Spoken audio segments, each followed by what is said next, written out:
Welcome to Pilates Teacher's Manual, your guide to becoming a great Pilates teacher. I'm Olivia, and I'll be your host. Join the conversation on Instagram at Pilates Teacher's Manual. Today's chapter starts now.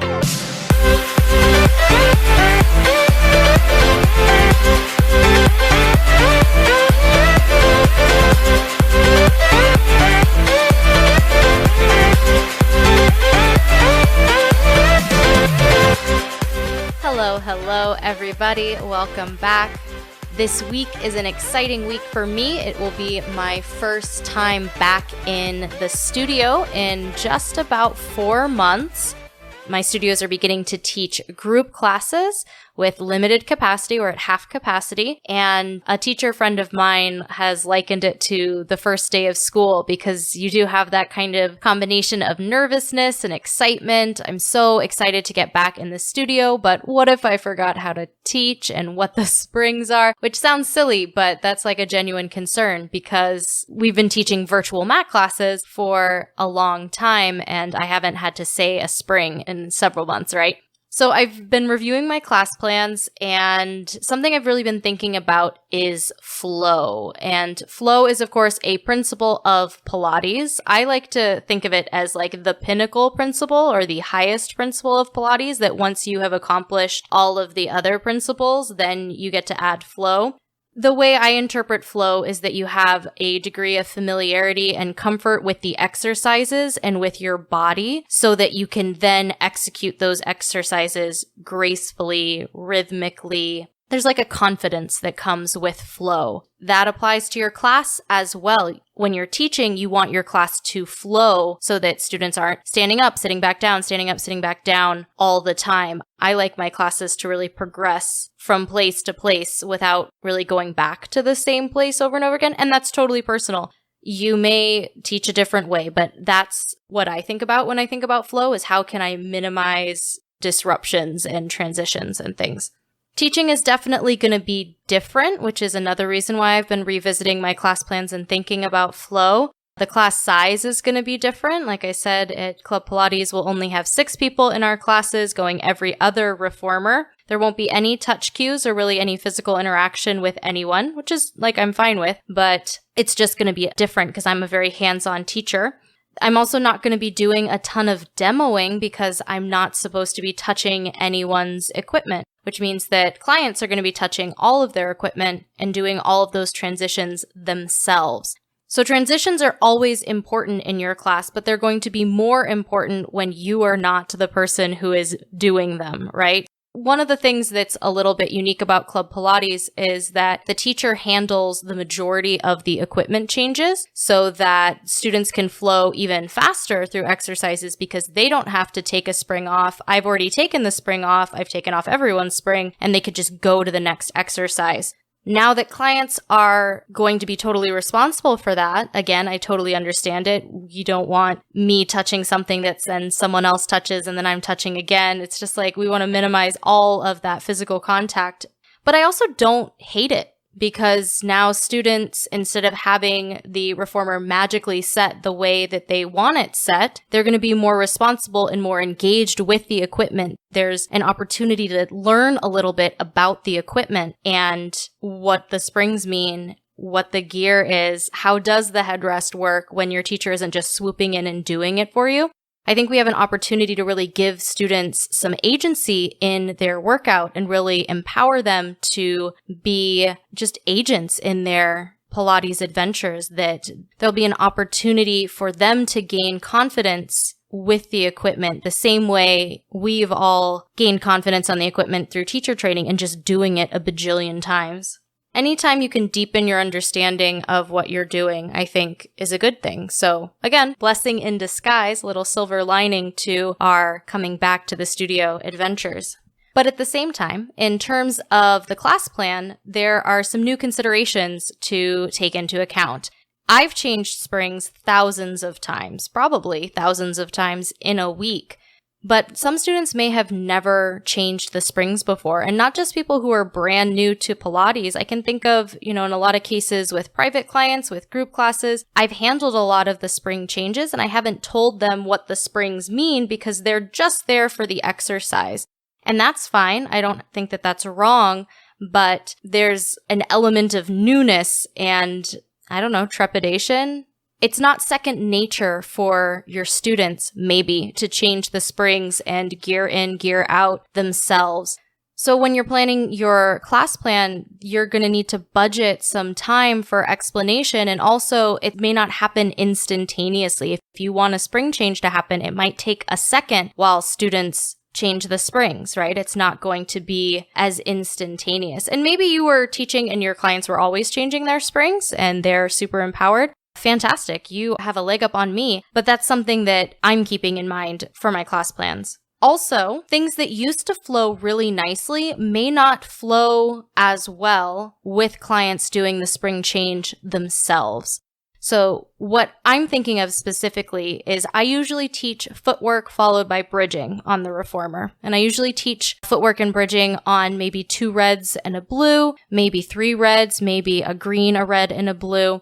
These are balanced body studio reformer settings or balanced body spring settings. So usually on like a heavy, a medium, and a light, or 3 mediums or 2 mediums and a light, something like that. So it's like heavy but not crazy. I don't do footwork usually on all springs. So a transition that I would do from footwork bridging to another exercise, if I want to go into supine arm work or I want to go into feet and straps, all I have to do is take off one of those springs to make that exercise change happen. Depending on the student, I might take off a different spring, of course. So maybe after bridging, if they're taking a twist, I can sneak on the side that they're not twisting towards and take off a spring, easy peasy lemon squeezy. The student doesn't have to get up. They just put their hands in the straps, they put their feet in the straps, and then we can go on to the next exercise.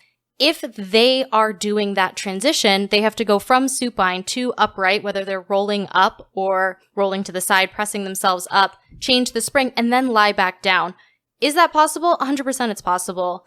But I do think about some of my clients where getting up and down off of the reformer is not a quick and simple task. It might take a second for that to happen. And in terms of flow, maybe if I have them seated now, they were lying down, they're seated, they've changed the springs, maybe I don't want them to lie back down right away. Maybe we need to do something seated. So things that did flow may not flow, just something to think about.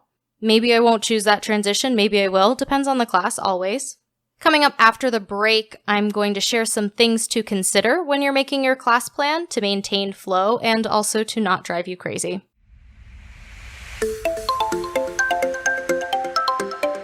Hi there. I hope you're enjoying today's chapter so far. There's lots of awesome stuff coming up after the break as well. Please share this episode with your friends and followers and share the Pilates love.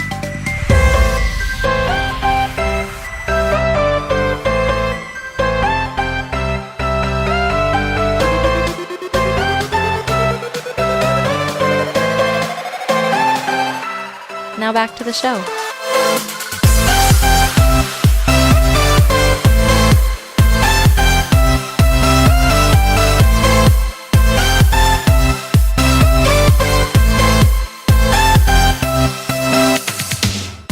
I have had some team meetings with other teachers at my studios, with our lead instructor, with our studio owners, talking about what the studio is going to look like going into, in Chicago, we're in phase 4 of reopening, which again, every city's a little different, every state's a little different, but here in Chicago, teachers are wearing masks and they're never closer than 6 feet to any of the students. Students are wearing masks throughout the duration of the class. Students are handling all of the equipment changes themselves, and they are responsible for all of the equipment cleaning themselves. So those are some adjustments to make. And one of the things that I'm going to work on incorporating, and probably this week, probably for the foreseeable future, anytime I'm asking the clients to do those equipment transitions for me, is I'm going to take a few minutes, just a few minutes at the start of class to reintroduce everyone to the equipment. When I teach an intro class or whenever I have someone who's brand new to Pilates, I always do this little mini introduction. Hey, this is the reformer. You lie down here. This is the headrest. This is the foot bar. This is the carriage. That's usually what I limit it to. Maybe I show them the straps. Probably also the straps. But that's usually what I limit it to. I don't talk a lot about the springs other than the springs are creating resistance, but don't worry about it because I'm doing those equipment changes for you. But now you do have to worry about it because you are doing those equipment changes. So I want to take a little bit of time at the beginning of each class and just let people know the anatomy of the reformer one more time. Maybe give them a little spring math. This is a green spring. It's heavier than a red spring. Red spring is heavier than a blue spring. Blue spring is heavier than a yellow spring. Just so that they have a bit of familiarity with what I'm asking them to do. I'm also probably going to have them try to take a spring off and then put the spring back on so that they get used to kind of having to pull into the resistance a little bit so the spring gets a bit longer so that they can hook it or unhook it easily. I want to go over the gear with them and the headrest with them and also how to get up and down off of the reformer. And that's if they're brand new to Pilates. Of course, we're going to go over that, but also if you just haven't been on the reformer for quite a while so that you feel a little bit more comfortable, you feel a little bit more acclimated and a little bit less stressed about what I'm going to ask you to do.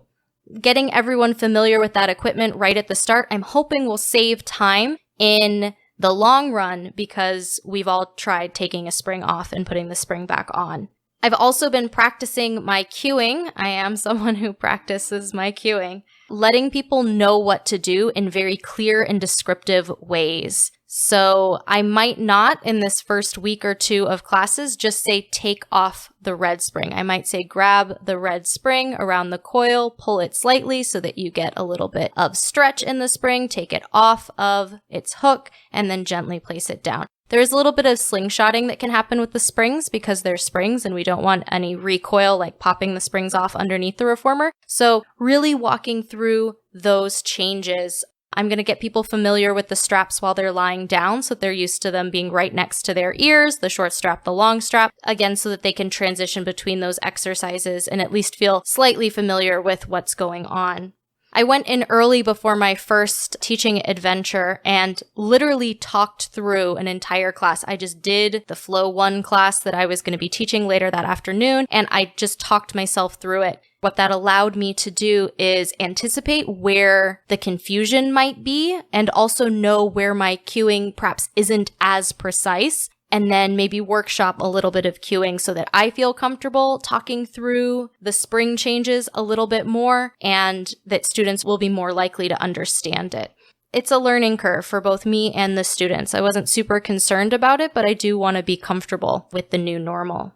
Another thing I did was really think through, or in my case, I went into the studio and walked through what those equipment changes are going to be and what makes sense, what flows naturally, just like path of least resistance teaching. How can I minimize transitions and make the most of each transition so that we're not changing springs for every exercise, we're not changing equipment for every exercise? I do have a couple ideas about this. Pretty sure that I learned them in my teacher training, but Club Pilates teacher training or their bridge training makes it really explicit, and I want to share these little tips with you. One of the teaching methods that they go over with us is how to teach around the world, which is you have one equipment set up, but then you want to do things all the way around that equipment setup instead of just going right side, then immediately left side.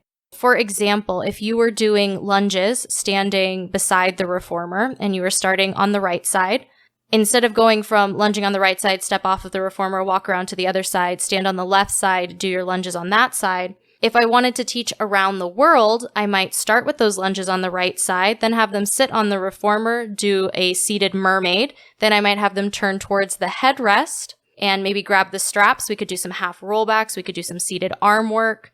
Then turn to the other side, get your seated mermaid on that side, and then step off of the reformer to the left and get your lunges on the left side. So you stay on the same spring, you stay with the same equipment setup, and you move through it so that the transitions become an exercise. It's not just a transition for transition's sake. It's really nice as a teacher because it gives you more things to teach.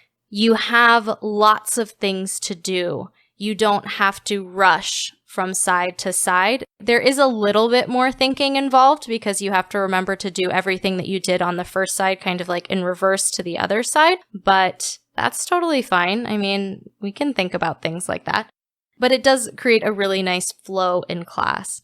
Another thing that you can do is single spring class. or single spring teaching, where you have one spring setting and what can you do on that spring without touching the springs. You can teach an entire class on just a red spring. Definitely I've done it. Red spring is like my jam. That's like a medium or a standard spring.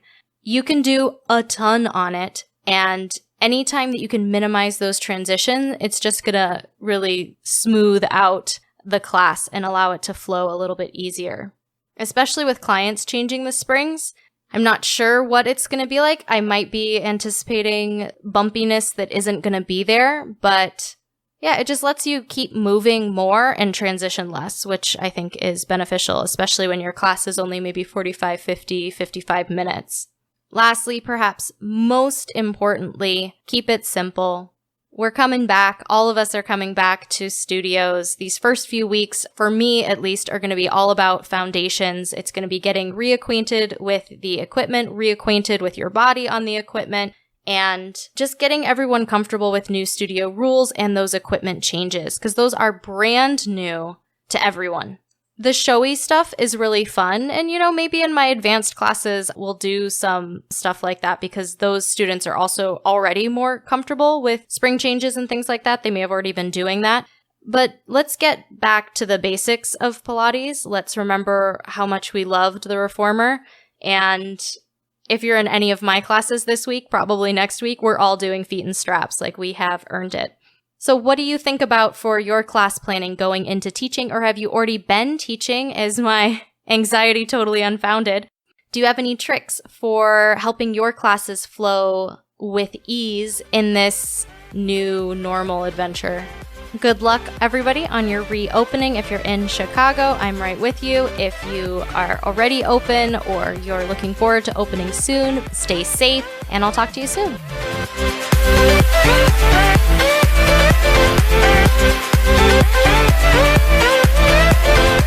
Thank you so much for joining me for today's chapter of Pilates Teacher's Manual, your guide to becoming a great Pilates teacher. If you loved today's episode, subscribe and leave a review.